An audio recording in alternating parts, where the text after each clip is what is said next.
꼰대 아빠 돈골 브레이크 브랜드 설정. 원래 이거를 읽고 나서 여러분들이 독서 감상문을 쓰거나 또는 브랜드에 대해서 자기 나름의 생각을 담고 있는 글을 써보려고 했었는데 지금 뭐 서윤이 컴 상황이 좋지 않아서 발표를 할 수 없고 지금 다른 친구들이 안 들어와서 네, 그냥 어떡해요. 이 책 네, 그를 지난번에 또뭐 다루지 못했던 부분들을 네, 좀 더 이야기해 보는 걸로 일단 하고 예주 네, 들어오면 예주가 쓴 걸 검토하는 걸로 그렇게 진행을 할 수밖에 없을 것 같은데 소윤아. 네, 그래야 어 되겠네요. 그래서 책은 갖고 있어 아니면 책이 없어? 책 없어요. 책 없고 그럼 쌤이 그냥 읽어주도록 하겠습니다. 네, 186쪽 제일 끝부분에 아, 나도 나로 충분한 사람이 되고 말 거야 라는 그러한 이 주인공의 다짐이 이렇게 있는 것들을 볼 수가 있습니다. 그래서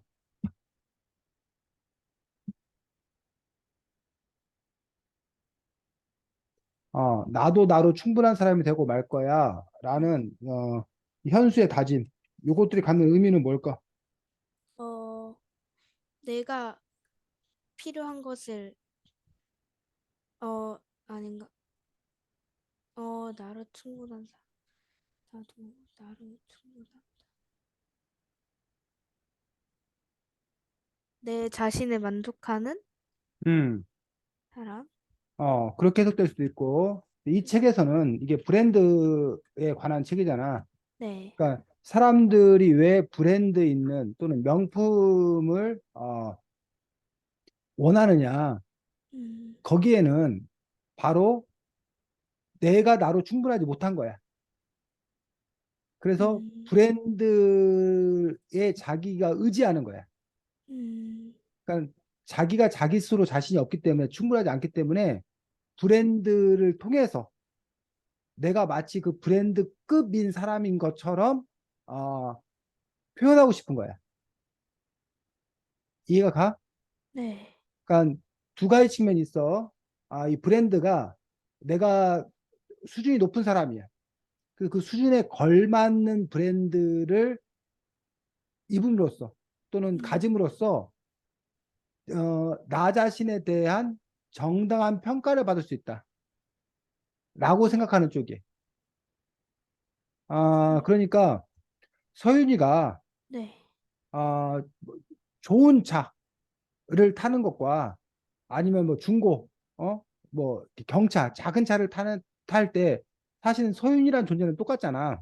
네, 그런데 서윤이가 어떤 차를 타고 오냐에 따라서 남에게 보여지는 서윤이의 모습이나 평가는 다를 수 있다는 거야. 세상의 시각을. 음, 그래서 서윤이가 뭐 돈 없고 뭐 그럴 때는 당연히 뭐야 경차 타고 중고차 타고 그랬단 말이야.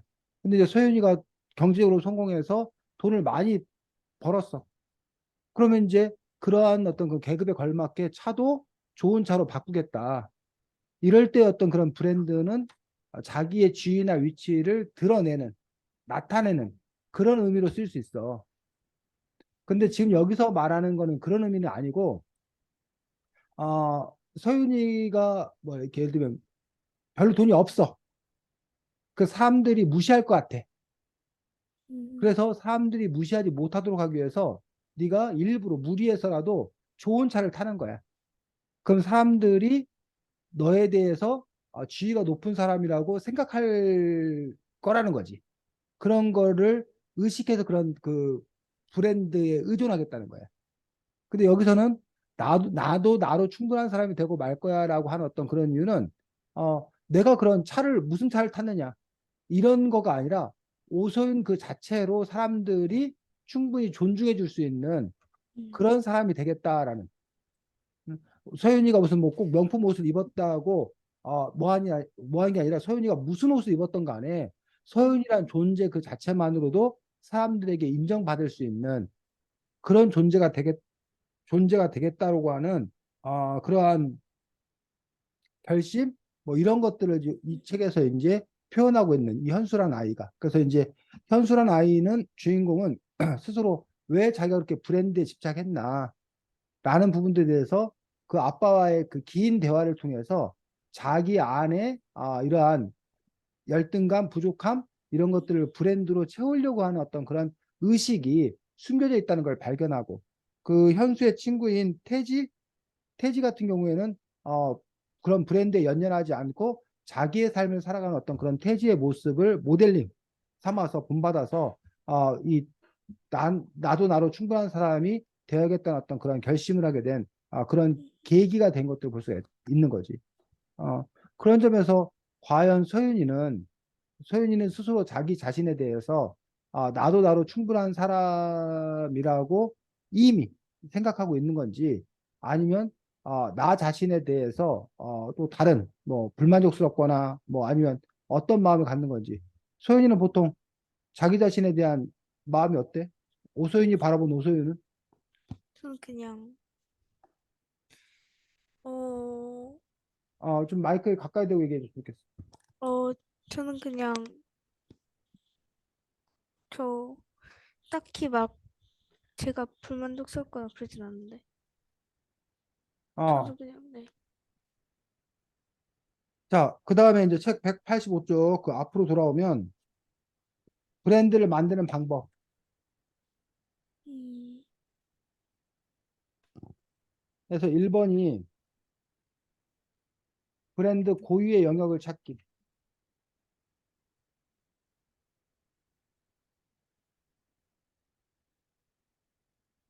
2번이 브랜드의 스토리 담기. 3번이 다른 브랜드와 차별하기. 뭐 이런 전략이 있다고 보통 브랜드를 만드는데 이런 전략이 있다라고 얘기를 하는데, 아, 이 책에서는 오소윤이, 그러니까 오소윤이라는 브랜드라는 거야. 음, 그래서 오소윤 역시 오소윤 고유의 영역을 찾아서 자리를 차지한다는 거야. 그러니까 다른 친구들과 차별되는, 다른 친구들과 음, 구별되는 오소윤 나름의 어떤 그런 위치가 있냐는 얘기야. 그래서 왜 요즘에 아이돌들도 보면 얘는 뭐 미모 담당이다, 얘는 뭐 애교 담당이다, 뭐 이런 게 있잖아. 그 차별화된 어떤 거 뭐가 있잖아. 뭐 다른 분야도 차별화된다고 얘기를 했었는데 결국 차별화되기 위해서는 고유의 영역이라는 부분들이 존재해야 한다는 거지. 그래서 서윤이가 너를 이렇게 다른 사람에게 브랜드화 시키려고 했을 때 그런 점에서 이제 고유의 영역이라는 부분들이 있는 건가라는 부분들. 그 다음에 이제 그 고유의 영역을 바탕으로 요즘에 특별히 이제 이른바 스토리텔링, 스토리가 필요한 그런 부분들에 대해서 얘기하고 있다라고 보여집니다. 그래서 요즘에 어떤 우리의 어떤 그런 시대들이 자기 자신을 이렇게 브랜드화한 어떤 그런 시대 속에서 살고 있다는 거지. 그래서 그 무슨 뭐 성공한 사람들이겠지. 그 음. PD 그 무슨 그 갑자기 생각이 안 나네. 그 옛날에 그 1박 2일이라는 프로그램도 나영석 PD라고 혹시 알아? 네, 알아요. 아니면 뭐 무한도전 그 옛날에 저기 했던 그 무슨 PD야 그 사람은? 무한도전도. 어? 김태호?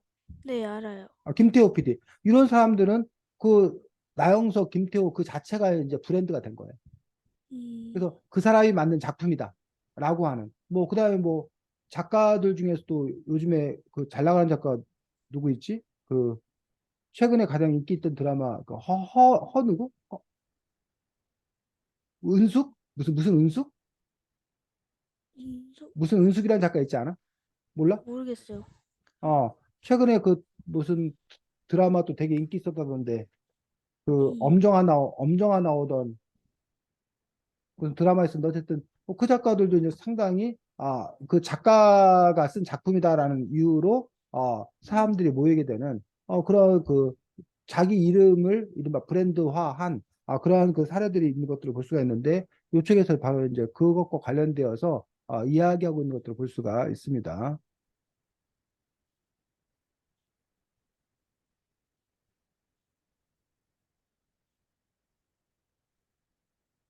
그 다음에 183쪽에 보면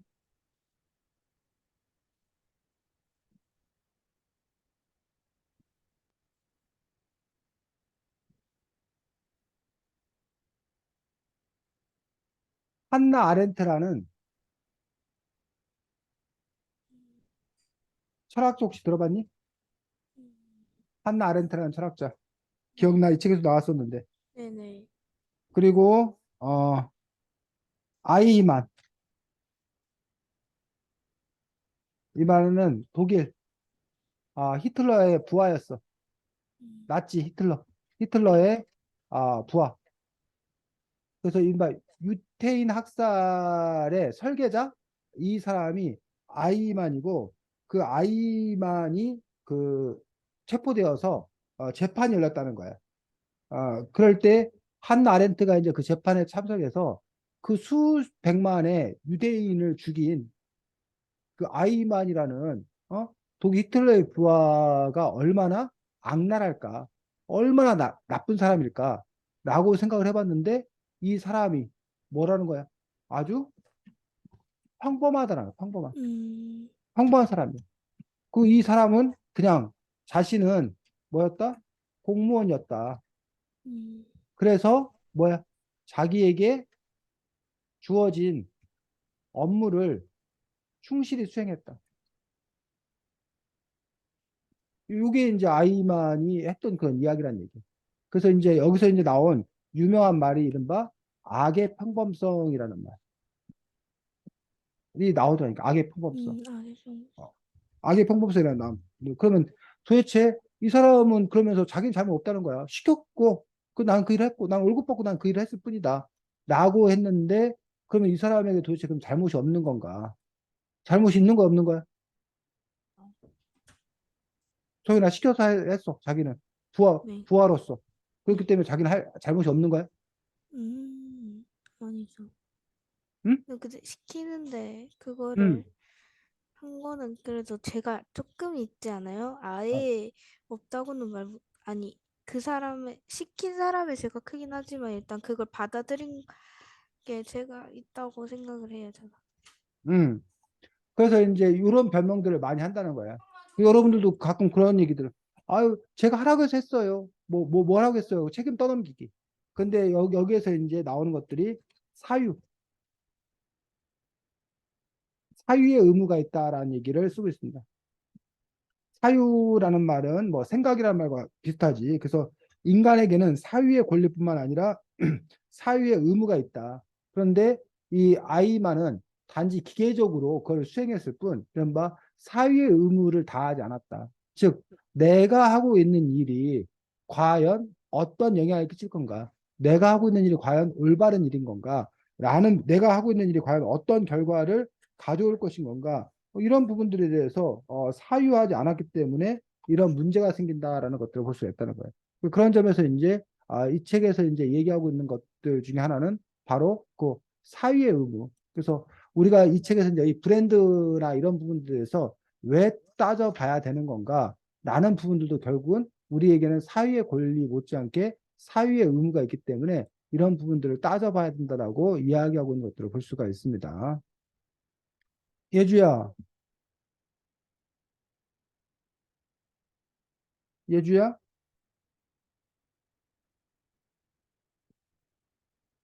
그런 거 아님? 말을 못해? 왜? 야, 서윤이는 지금 뭐야, 컴퓨터에 문제가 있어 스마트폰으로 접속하는 바람에 글 써온 걸 발표를 못한다고 해서 글을 읽을 수도 없다고 해서 지금 그냥 우리 예전에 읽던, 지난주에 있던 거 이어서 지금 하고 있거든? 근데 예주 너는 말을 못하는 상황이면, 어, 너도 발표를 못하겠네. 글 쓴 거를. 그럼 그냥, 이 책, 계속 이어서 살펴보는 걸로 진행을 하도록 하겠습니다. 예주가 말을 못하는 상황이면 그냥 예주가 글로 써서 이렇게 의사표시를 하던가 하기 바랍니다.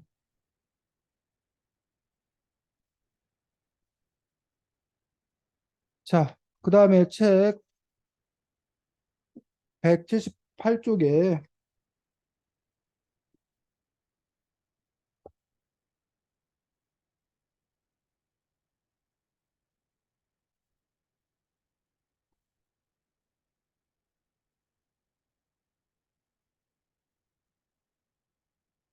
자, 이런 얘기 나옵니다.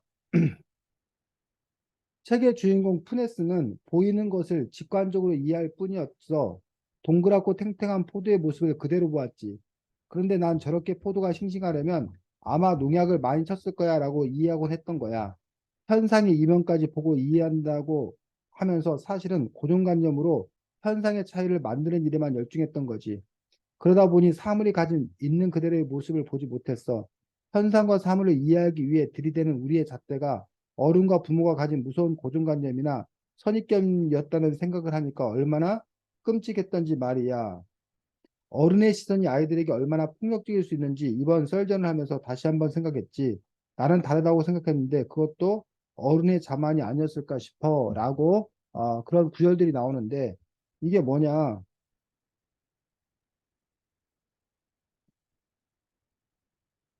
자, 현상. 겉으로 뭐에 드러나 보이는 모습을 보고 우리가 현상이라고 그래.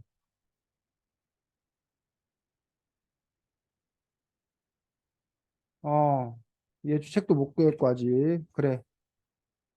소연이가 사라졌네, 갑자기.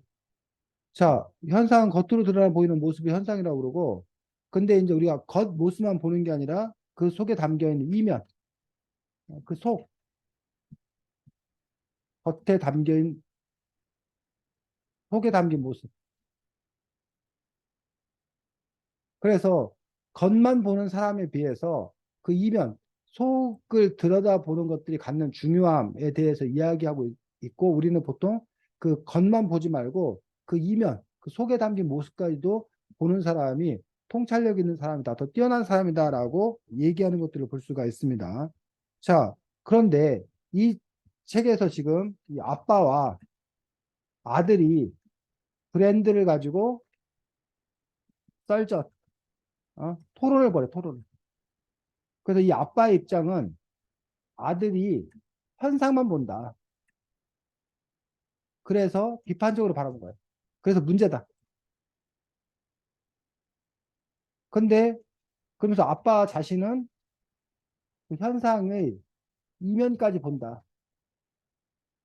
그래서 자신이 더 우월하다. 라는 그런 생각으로 생각을 갖고 있었다는 거예요.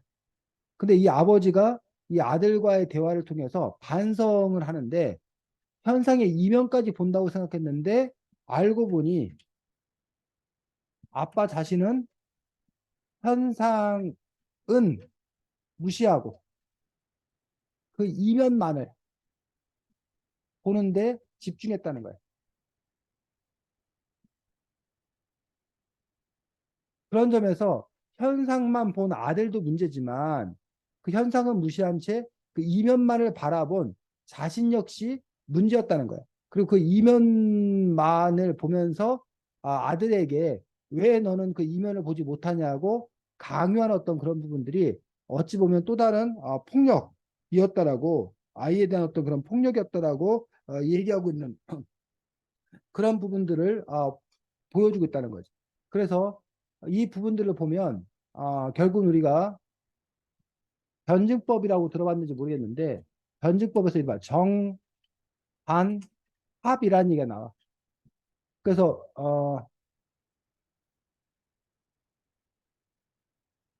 잠깐만 소윤이한테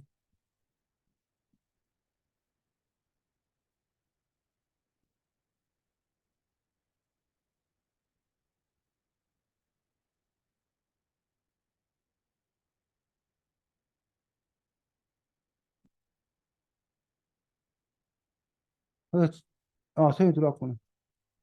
정, 요게 첫 번째 게 있어. 그럼 이것과 뭐 되는 것들? 반대되는 것들. 근데 이렇게 정이 있고 그것과 맞서는 반이 있는데 결국 나중에는 정이 반에게 영향을 미치고 반이 영향을 미쳐서 이것도 결국은 요 합에 이른다. 그러면서 이 합이 다시 이제 뭘로 바뀌냐면 정으로 바뀌어. 그러면서 이거에 또 이제 뭐가 나오고 반이 나오고 또 이것들이 합쳐서 합이 나오고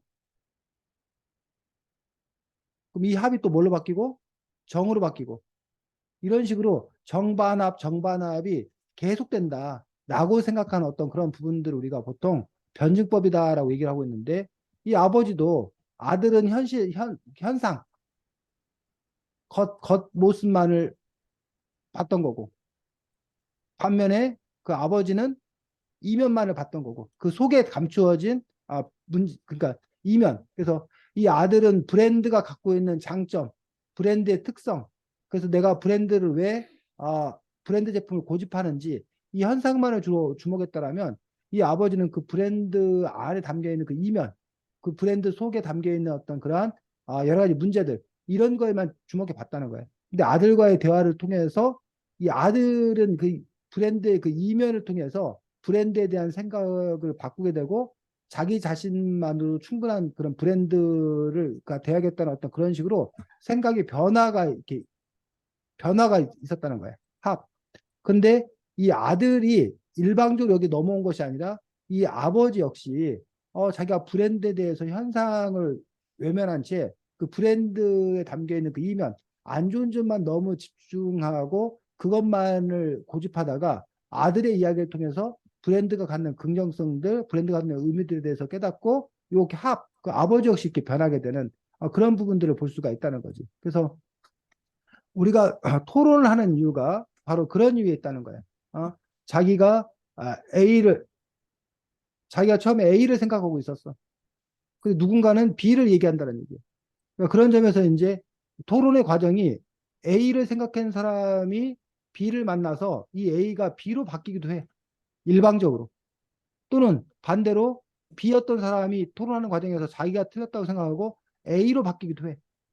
근데 때로는 A와 B가 토론하는 과정에서 A와 B가 아니라 A와 B의 그 어느 한 또 다른 지점 C로 의견이 모아지기도 하더라라는 얘기죠. 이게 우리가 이제 토론을 해가는 어떤 그런 과정들이 있는 건데, 여기서 결국은 이 아버지와 아들이 브랜드에 대해서 토론을 해가는 과정에서 초기에 가졌던 생각에 대해서 아예 찬성, 아예 반대라는 부분들에서 서로의 입장들이 모이게 되는 또 그런 부분들을 볼 수가 있습니다. 그 얘기를 하고 있는 것들을 볼 수가 있고, 그래서 이제 이 아빠가 이제 그 왜 이렇게 브랜드에 대해서 부정적인 건가라는 부분에서, 어렸을 때 자신이 나이키 브랜드를 신지 못하고 그런 짝퉁 나이키를 신었다가 이렇게 다른 아이들로부터 놀림당하고 차별당했던 그런 음. 아픈 경험이 있었기 때문에, 그러다 보니까 이제 브랜드에 대해서는 무조건 적대감, 그 반대한 어떤 그런 부분들에 사로잡혀 있다 보니까 그 브랜드를 그 브랜드 그 자체로 바라보지 못하는 문제가 생기더라는 얘기. 그런 점에서 이제 그러니까 자유롭다라는 어떤 그런 것들은, 나는 브랜드를 꼭 신어야겠어, 브랜드를 꼭 입어야겠어 라고 하는 사람들도 브랜드의 노예가 된 거고, 그럼 난 브랜드의 노예가 아니야. 난 그러니까 브랜드를 난 뭐 할 거야? 안 입을 거야. 안 신을 거야. 브랜드는 없어져야 돼.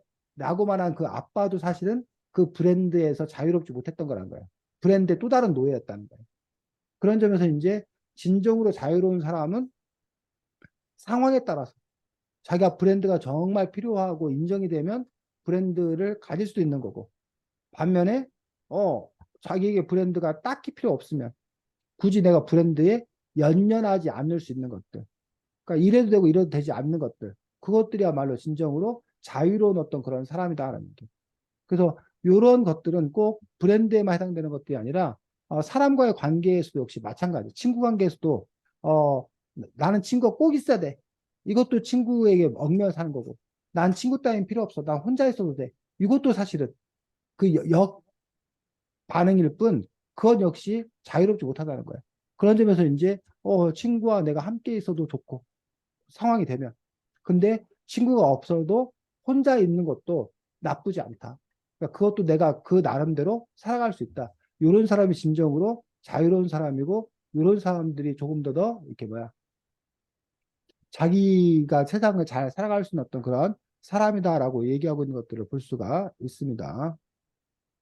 그 다음에 책 156쪽에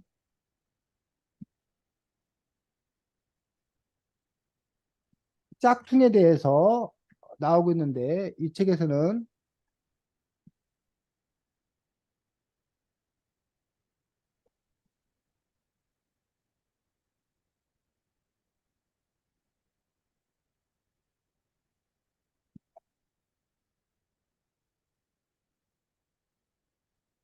짝퉁에 대해서 평가를 창작의 고통을 견디며 새로운 것을 만들어낸 작가의 노력을 훔치는 거다. 그 다음에 긴 시간 동안 브랜드 이미지를 만든 기업의 자산을 도둑질하는 거다. 라는 점에서 이제 그 짝퉁이 갖고 있는 어떤 그런 문제점에 대해서 이야기하고 있는 것들을 볼 수가 있습니다. 그래서 도둑질 한마디로 도둑 훔치는 거다. 도둑질이다. 그렇기 때문에 짝퉁은 사라져야 된다라고 이야기하고 있습니다. 자,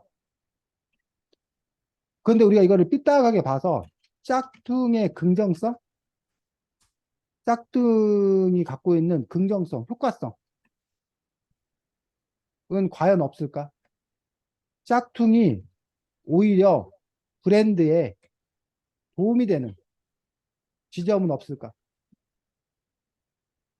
그 부분에 대해서 소연이 혹시 하고 다니는 사람이 많아진다? 뭐가? 그, 그러니까 그러니까 하고 다니는 게 많아지면 이 브랜드에 어떤 도움이 되냐고. 그러니까 우리는 지금 이 유행이 창작을 더 되나? 견디며 새로운 걸 만드는 작가들을 훔치는 거고, 기업에 대해서는 독주라는 거니까 짝퉁은 사라져야 된다. 짝퉁은 없어야 된다는 게 지금 이 책의 주장이야. 근데 짝퉁이 나름 긍정적이고 효과적이다. 그렇기 때문에 짝퉁을 뭐 장려할 건 아니지만 짝퉁을 어느 정도까지는 용인, 인정해 주는 것도 나쁘지 않다라고 주장하는 사람도 있거든. 혹시 그러니까 그런 주장의 근거로 예상되는 게 있냐는 얘기지. 소윤아. 예주가 생각나는 게 혹시 있으면 채팅창에 쓰면 되고, 소윤이 혹시 생각나는 거 있으면 한번 얘기를 해보자는 거야. 그러니까 너 아까 사람들이 많이 하고 다닌다라고 얘기했는데 사람들이 많이 하고 다니면 브랜드에 어떤 도움이 되냐고. 짝퉁을 많이 하고 다니면.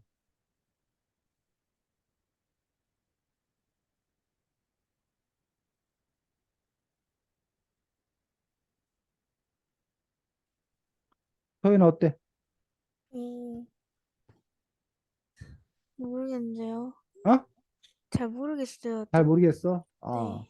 자, 짝퉁이 오히려 브랜드에 도움이 되는 지점들은 지금 소연이 네가 말했던 대로 어, 사람들이 그 브랜드를 많이 하고 다님으로써 이른바 무슨 효과?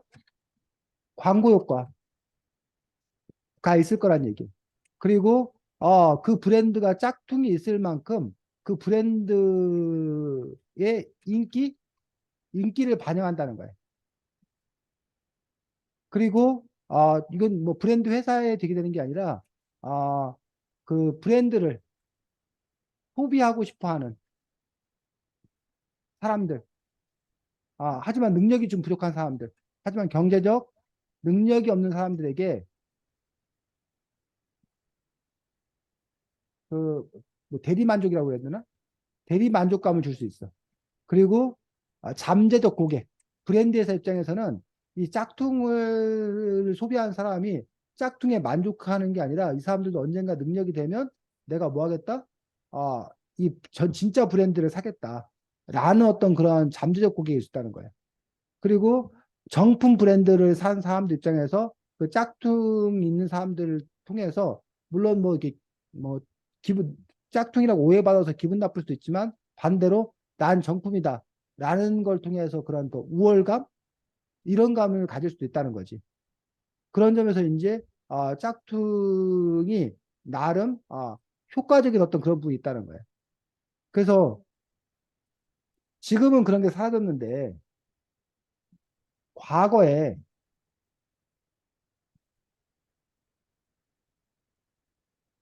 가수들이 그 카세트 테이프라고 혹시 알아? 서윤아? 그 카세트 테이프라는 게 들어는 있어가지고 봤어요. 거기에 네. 카세트 테이프라는 거를 넣어가지고 그렇게 해서 음악을 소비하던 음악을 듣던 시절이 있었어. 음.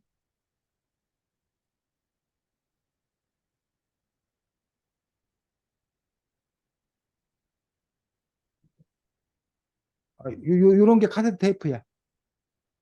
그래서 옛날에 요러한 그 마이마이라고 해서 그 요만한 크기의 여기 카세트 테이프를 넣어가지고 그래서 이제 뭐 이어폰을 꽂아서 듣는다던가 아니면 이렇게 커다란 거에 여기다가 이제 카세트 테이프를 넣어서 이걸 돌려가지고 그래서 이제 음악을 재생시키는 그런 부분이 있었는데 가수들이 이제 그 이렇게 카세트 테이프에다가 노래를 담아가지고 곡을 그 발표를 했었다는 얘기야.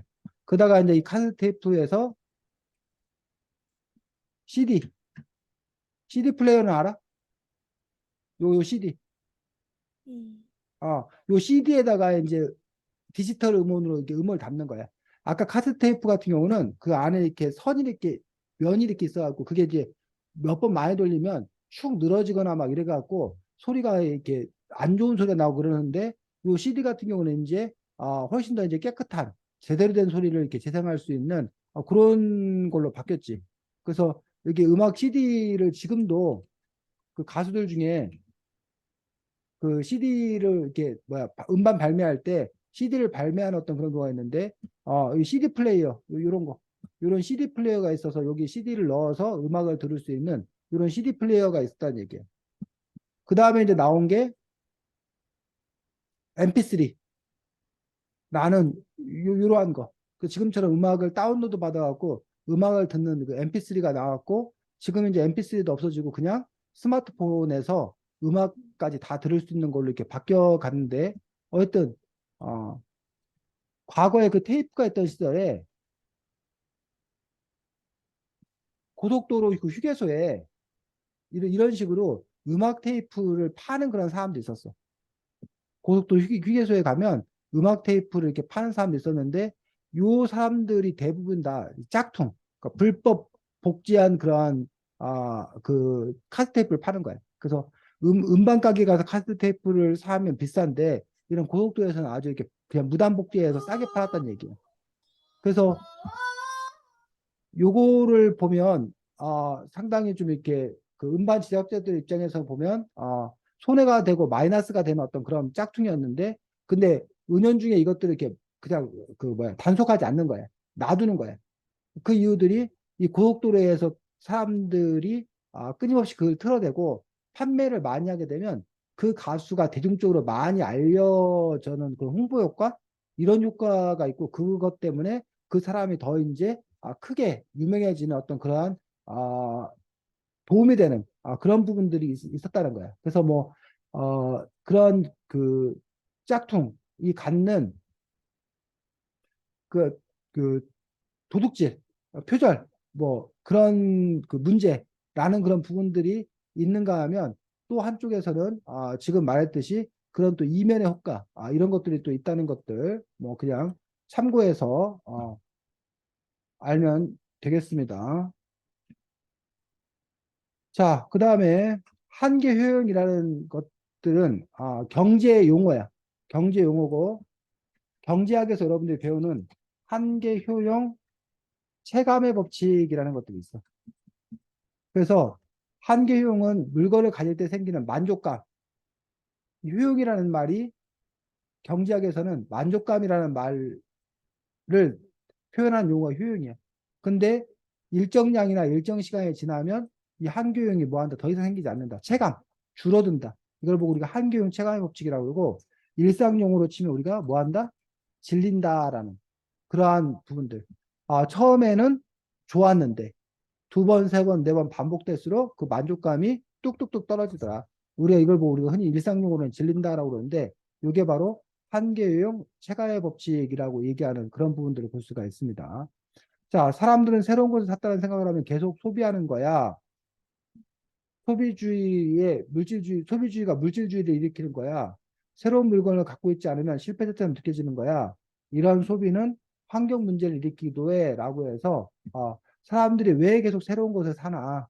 새로운 것을 사는 그 이유가 뭐냐라는 부분들이 바로 이 한계용 체감의 법칙. 그 전에 것들에 대한 질린 마음, 만족감이 떨어졌기 때문에 그 새로운 것을 사고자 하는 어떤 그런 욕망들.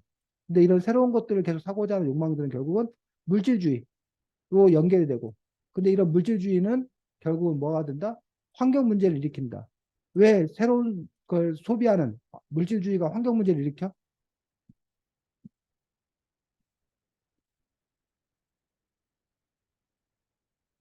소연아? 지금 예주는 대답을 할 수가 없대.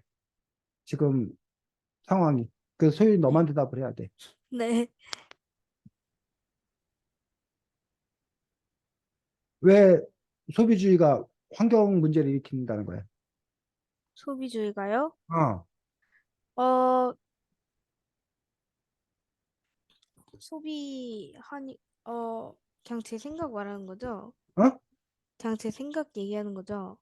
소비주의가 왜 환경 문제를 일으키는지 그 이게 두 개의 막 사이가 어떻게 연결되는지. 너무 많이 사가지고, 너무 많이 사니까 그만큼 버리는 것도 늘어서 그런 거 아니에요? 그렇지. 지금 소연이가 소비주의가 그 환경 문제를 일으키는 두 가지 요인 중에 한 가지를 잘 얘기했습니다. 너무 많이 사니까 그 많이 사면 그만큼 또 버려야 되잖아. 그러니까 버려니까 그 쓰레기가 늘어나고 쓰레기가 늘어나니까 환경 문제를 일으키지. 그거는 이제 그 다 쓰고 버리는 측면을 얘기한 거고. 또 어떤 면에서 또 환경 문제를 일으켜?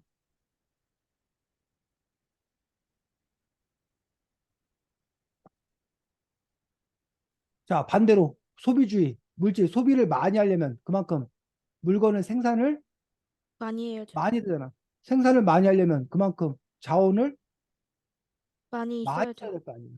에너지를 많이 써야 될 거 아니에요. 결국 자원과 에너지를 많이 쓰니까 자원이라는 것들이 결국은 지구를 파헤쳐서 자원을 캐내는 거잖아.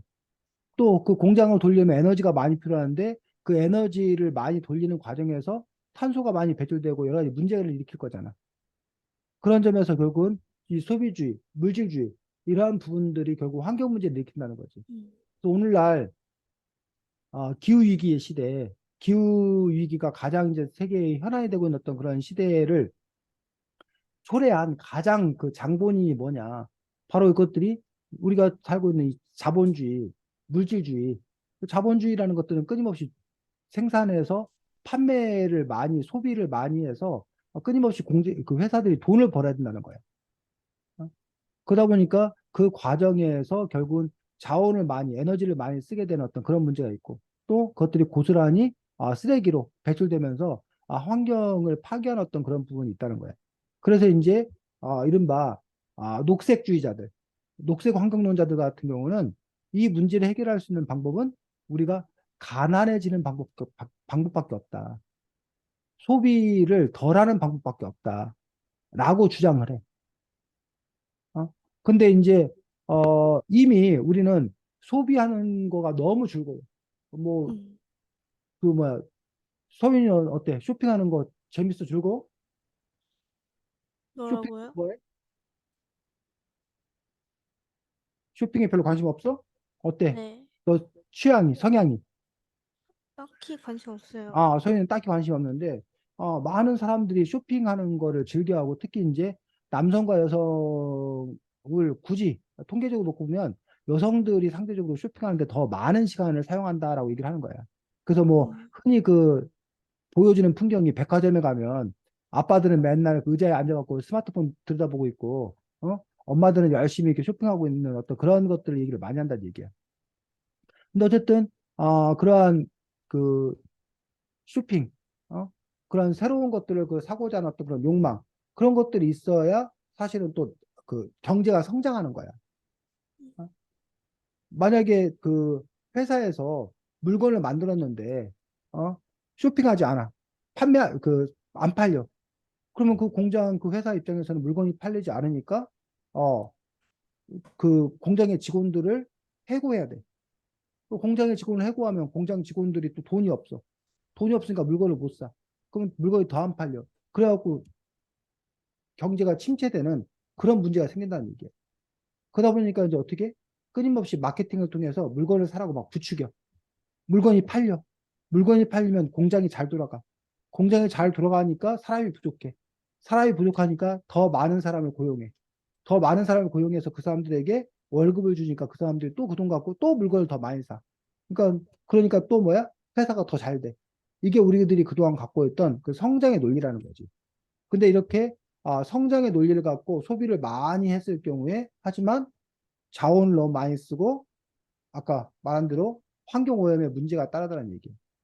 그렇다고 그 성장을 뭐 해버리면 멈춰버리면 그러면 아까 말했듯이 성장을 멈췄을 때 갖는 어떤 그런 그 대가가 실업, 실직 이런 걸로 이어지는 그런 또 문제가 있다라는 얘기지.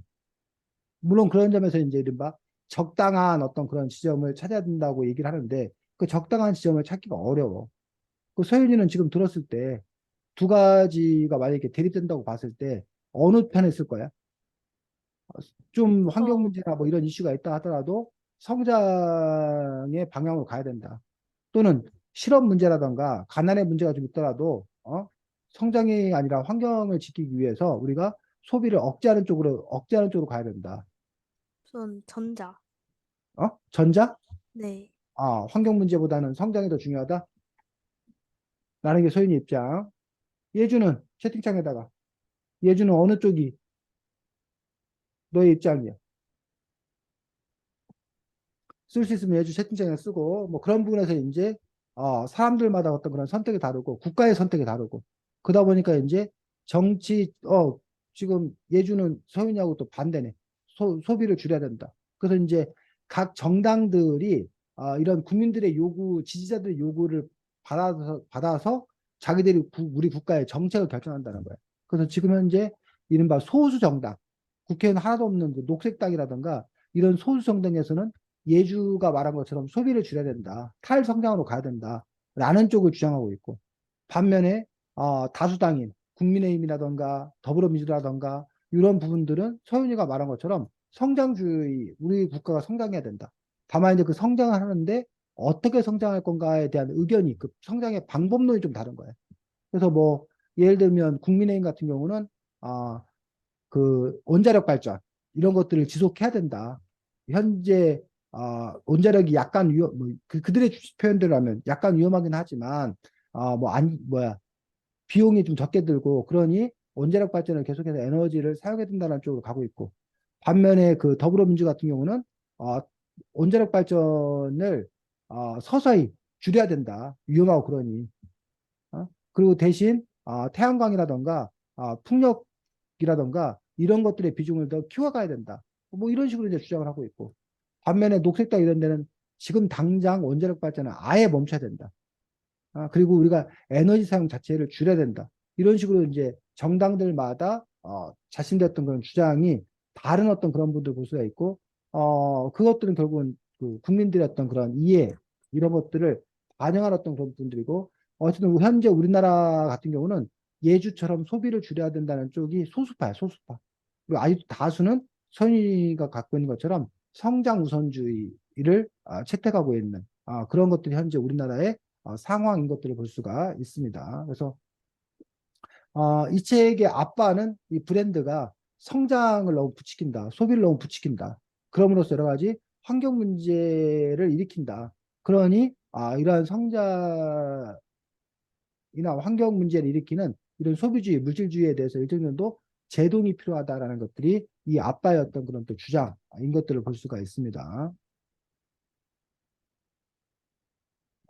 그 다음에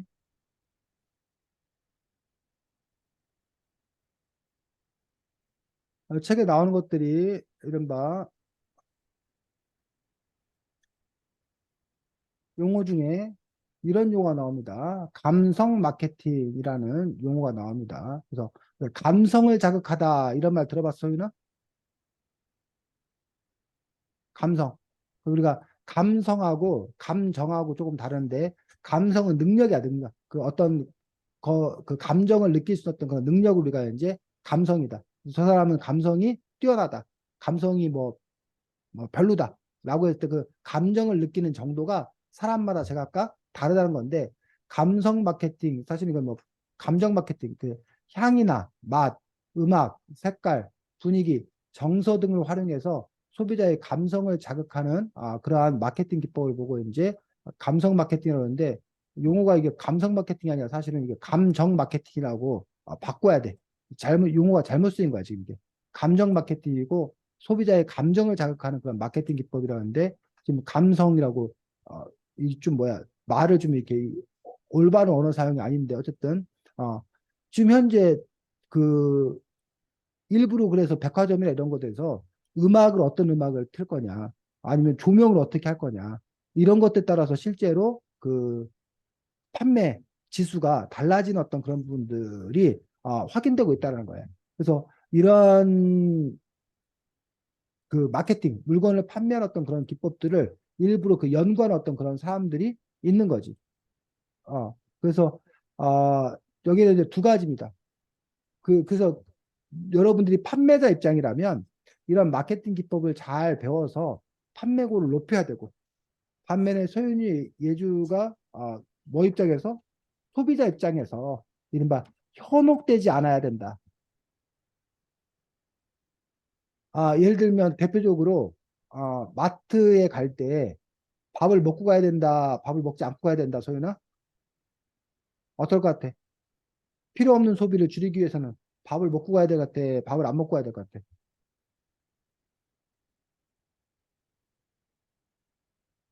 안 들려, 소윤아? 자, 보통 우리가 배부른 상태 속에서 그 마트에 가면 쇼핑의 욕망이 많이 줄어든다고 그럽니다. 음, 근데 배고픈 상태 속에서 쇼핑을 가게 되면 눈에 뵈는 게 없다고 보통 이제 얘기를 하는데 음, 더 많은 것들을 이렇게 생각지도 않은 더 많은 것들을 사게 된다는 거야. 그래서 이제 내가 소비를 좀 덜 해야겠다. 돈을 좀 아끼겠다라고 하면 배불리 먹고 가야 된다는 거지. 뭐 그 외에도 이제 자기가 미리 쇼핑할 목록들 같은 것들을 적어서 이제 필요한 것만 이렇게 구입을 해야 된다고 하는데 대부분의 경우는 사실은 그러지 못하는 거지. 그리고 이른바 요즘 홈쇼핑 이라던가 아니면 뭐 라방, 라이브 방송 뭐 이런 데서 이제 어떤 그 마케팅 기법에서 그 사람들 어떻게 자극함으로써 사람들이 아주 혹해가지고 그걸 막 이렇게 사게 된다는 거예요. 근데 나중에 샀을 때 너무 만족해서 샀는데 나중에 보면 이거를 내가 왜 샀는지 나중에 사실 별 필요가 없는데도 마케팅에 넘어가고 이렇게 사게 되는 어떤 그런 부분들이 있다는 거지. 그래서 그런 점에 이제 속아 넘어가지 않는 것들 이런 것들이 상당히 중요한 부분들인 것들을 볼 수가 있습니다. 자, 그 다음에 이 책에서 보면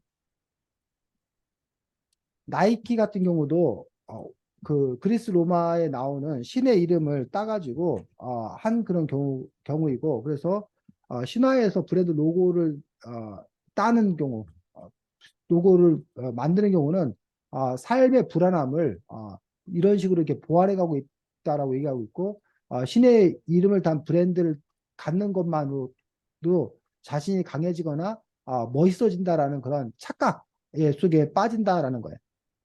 어?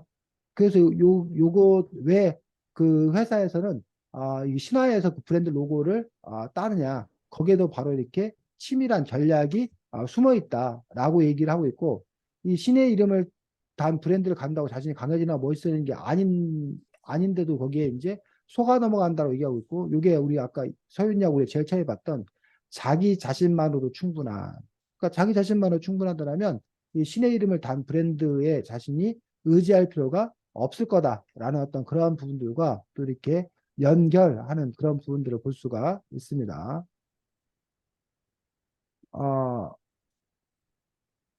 그 다음에 브랜드가 갖는 그 의미라는 부분에서 브랜드는 단지 어떤 상표를 구별된 어떤 그런 상표가 아니라 우리의 추억이 되고 잊었던 감정을 되살려주는 그러한 기능을 하기도 하고 브랜드가 그 당시에 자신을 보여주는 어떤 역할을 하기도 하다는 얘기예요. 그래서 선생님이 어제 이제 마트에 가고 신발을 골랐는데 뭐 아디다스도 있고 뭐 나이키도 있고 뭐 이런 매장에 들어가서 이제 보다가 그러니까 아디다스와 나이키가 선생님이 중고등학교 시절에 이렇게 있던 브랜드인데 그때부터 있던 브랜드인데 아디다스 나이키를 보면서 이제 그 브랜드가 나에게는 어떤 의미가 있는가 그다음에 이제 여러분은 잘 모를 건데 월드컵이라는 그 아주 그 중저가 브랜드의 그 브랜드가 있었어 당시에 월드컵이라는 그래서 아디다스 나이키를 신고 싶으나 돈이 없으면 월드컵이라는 뭐 프로스펙스 월드컵 이런 국내 브랜드 국산 브랜드가 이렇게 있었는데 이것들을 보면서 그때 맞아 우리 그때 중학교 때 막 이랬었는데 라는 어떤 그 추억을 해상을 했었는데 바로 브랜드가 그러한 역할들도 하는 부분들이 또 있다라고 얘기를 하고 있습니다.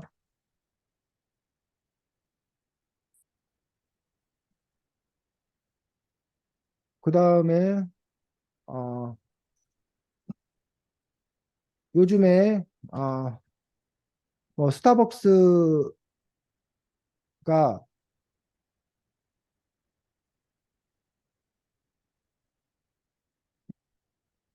마케팅을 하는 데 있어서 이런 마케팅 제1의 공간 집, 제2의 공간 일터 사람들이 많이 머무는 곳.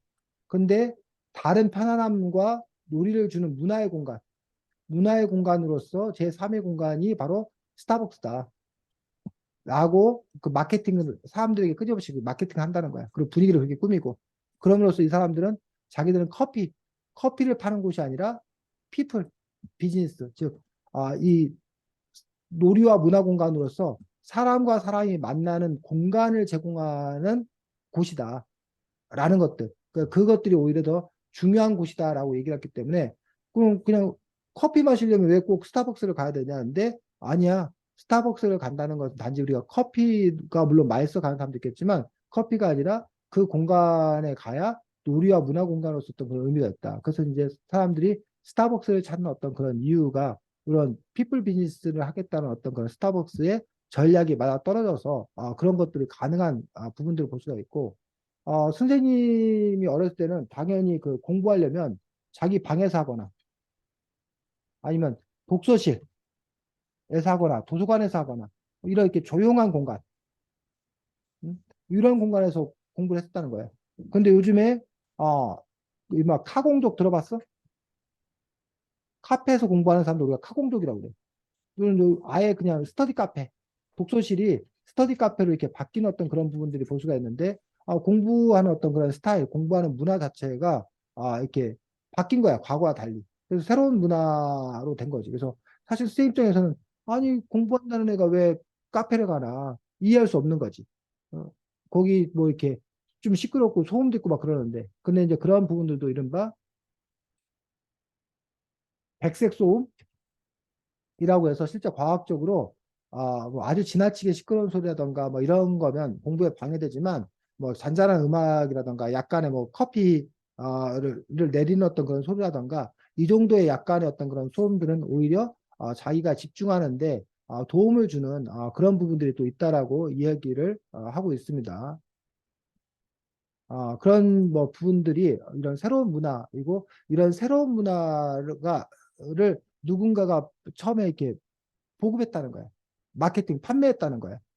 그렇기 때문에 사람들이 그러면서 이제 문화가 바뀌어가게 되는 또 그런 부분들을 볼 수가 있습니다.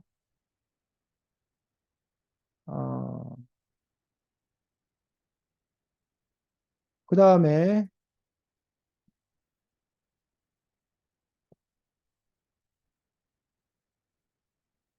설득 할 때 있어 중요한 부분들이 바로 뭘 주는 거?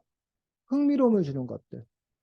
광고 같은 거 할 때 재미있게 또는 반전으로 강한 인상을 남게 하는 것들. 그것들이 결국 그 제품을 사도록 설득하기 위한 어떤 그런 전략적 방법이라는 거죠. 그런 점에서 이제 서윤이나 예주가 남을 설득하려고 할 때, 또는 뭐 이렇게 글을 쓸 때, 뭐 이런 부분에서 효과적인 글쓰기의 어떤 방법들 중에 하나가 바로 결국은 사람들에게 흥미를 어떻게 하면 흥미를 자극할 것인가, 또는 반전의 어떤 그런 묘미를 줌으로써 강한 인상을 남게 할 것인 건가, 이런 부분에 대한 어떤 그런 고민들, 이런 부분들이 이제 필요한 것들을 볼 수가 있습니다. 그래서 쌤이 요즘에 이제 그 책을 쓰고 있는데, 아, 그 아이들 동화책을 쓰고 있는데, 그게 이제 제일 고민이야, 쌤 입장에서도.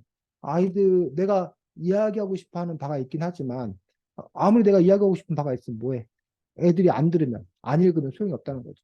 지금도 마찬가지지. 그래서 쌤이 상당히 좀 곤혹스럽습니다. 혼자 막 이렇게 떠들고 있는 것들이 훨씬 더 이제, 뭐, 주고받고 할 때보다 그 피로도가 훨씬 높은 어떤 그런 상황들인데, 그리고 또 하나는, 지금 내 얘기를 과연 소윤이 예주가 이렇게 받아들이고 있는 건지, 아니면, 너 떠들려면 떠들어라, 막 이런 식으로, 그냥 이렇게, 그냥 흘러가고 있는 건지, 그런 점에서 선생님 입장에서는 정말 이렇게 벽에다 대고 혼자 이야기하는 듯한 어떤 그러한 난처한 어떤 그런 기분들을 갖고 있는데, 결국은, 듣지 않으면 내가 이렇게 얘기하는 것들이 소용이 없고 그러면 그 사람들이 듣게 하고 내가 이야기하는 바를 전달하려고 하기 위해서는 결국은 저 사람들이 흥미로워할 수 있는 흥미를 가질 수 있는 그러한 방향으로 이야기가 전개되어야지만이 그런 것들이 가능하지 않나 싶습니다.